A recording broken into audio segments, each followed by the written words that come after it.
বাংলাদেশে এখন পভার্টি লাইনের নিচে অলমোস্ট 20% মানুষ পভার্টি লাইনের নিচে অবস্থান করছে। সো এদেরকে নিয়ে আমাদের ভাবা উচিত, এদের অর্থনৈতিক অধিকার ফিরিয়ে দেওয়া একটা মানবিক দায়িত্ব, এটা ঐশী দায়িত্ব, ডিভাইন রেসপন্সিবিলিটি, এটা কোরআনিক ইনস্ট্রাকশন অ্যান্ড ডিরেকশনস।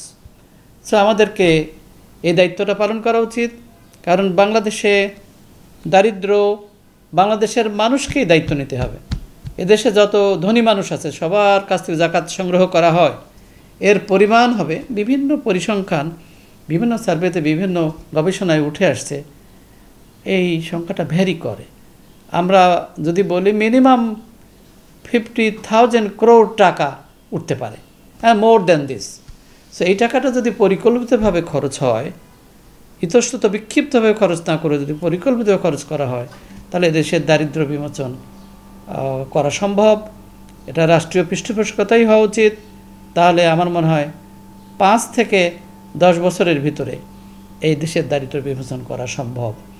আমি মনে করি জাকাত দেওয়ার সিস্টেমটা হওয়া উচিত very much professional and institutional, at the same time very much integrated অ্যাপ্রোচে এই কাজটা হওয়া উচিত। অ্যাকচুয়ালি ডিস্ট্রিবিউশনের কোশ্চেন এখানে নয়, নট ডিস্ট্রিবিউশন, রাদার এই টাকা ফেরত দেওয়ার question. You are not owner of this money. 100 crore টাকা হলে 2.5 কোটি টাকার মালিক আপনি নন। You have to return this money to the poor people. It is your responsibility. They will not come to you to take this money. This is the spirit of ইসলাম।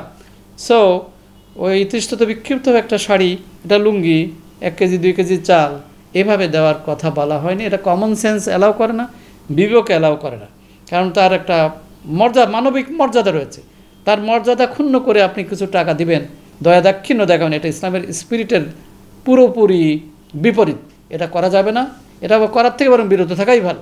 আমাদের prophet হজরত মুহাম্মদ সাল্লাল্লাহু আলাইহি ওয়াসাল্লাম উনি ইসলামী রাষ্ট্র কায়েম করেছেন এবং সেই রাষ্ট্রের মাধ্যমে জাকাত ব্যবস্থাকে উনি স্ট্যাবলিশ করেছেন এবং জাকাতের মাধ্যমে আর্থিক দারিদ্র দূর করেছেন।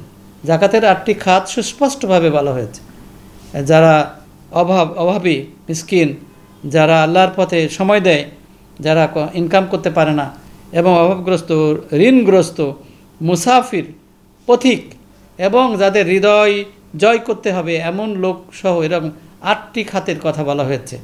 এবং এই 8টি খাতের মধ্যে যদি আমরা কাভারেজ দিই, তাহলে সবটুকু কাভারেজ পায় এবং সেখানে কেউ বাকি থাকবে না। আশা করা যায় এভাবে যদি করা যায়, আমি যে কথাটা বলেছি, খুবই প্রফেশনাল ওয়েতে, প্ল্যান্ড ওয়েতে, ইনস্টিটিউশনাল ওয়েতে অ্যান্ড ইন্টিগ্রেটেড অ্যাপ্রোচে যদি দেওয়া হয়, তাহলে মানুষের সমাজের দারিদ্র সত্যিকার অর্থে দূরীভূত হবে বলে মনে করি এবং মানুষের মর্যাদা প্রতিষ্ঠায় এটা সহায়ক একটা পন্থা হিসেবে আমরা গ্রহণ করতে পারি। আপনারা তো জাকাত নিয়ে দীর্ঘদিন কাজ করছেন, আপনারা কিভাবে সেটা বাস্তবায়ন করছেন? আমি একটা উদাহরণ বলতে চাই আপনার এই প্রশ্নের উত্তরে। আমরা বেশি না, ঢাকার অদূরে বিরুলিয়া ইউনিয়নে বেগুনবাড়িয়া সহ কিছু কিছু গ্রাম আছে, ওখানে সবগুলো গ্রামের নাম আমি মুহূর্তে বলতে পারছি না, বাট এলাকাটা বিরুলিয়া। সেখানে আমরা একটা পাইলট প্রোগ্রাম করেছি 150 পরিবারের মধ্যে। 150 পরিবারের মধ্যে আমরা প্রথমে সিলেকশন করেছি, তাদেরকে এখানে একটা অফিস সেট আপ করেছি এবং 2 জন ম্যান পাওয়ার সেট করেছি, অ্যাপয়েন্ট করেছি, যারা খুবই পরিকল্পিতভাবে এই বেনিফিশিয়ারি সিলেকশন করেছি, তাদেরকে ওরিয়েন্টেশন দিয়েছি, মোটিভেশনের ব্যবস্থা করেছি, ট্রেনিংয়ের ব্যবস্থা করেছি। কোন ব্যক্তি কোন ট্রেডে তার দক্ষতা রয়েছে, দক্ষতার আলোকে আমরা সেখানে তাদেরকে আমরা সহযোগিতা করেছি। গ্রোসারি শপ দিয়েছি এবং ইঞ্জিন চালিত রিক্সা দিয়েছি এবং মিল্ক কাউ, যেটা দুধ দেয় অনেক পরিমাণে, এমন 6-7 কেজি 8 কেজি দুধ হয়, এরকম গাভী কিনে দিয়েছি, যার টাকার পরিমাণ ছিল অলমোস্ট 75,000 থেকে 1 লাখ টাকা।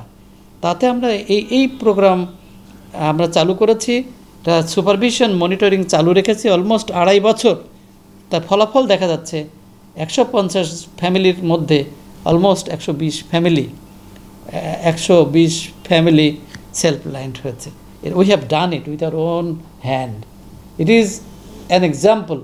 You can see, you can take interview এবং দে আর সলভেন্ট এবং দে ডোনেট মানি কয় টু বছর সওয়াব। টাকা আছে? পরিশেষে যে কথাটা বলতে চাই, এটা একটা বিশাল একটা গুরুত্বপূর্ণ, very effective, very useful mechanism of Islam to alleviate poverty.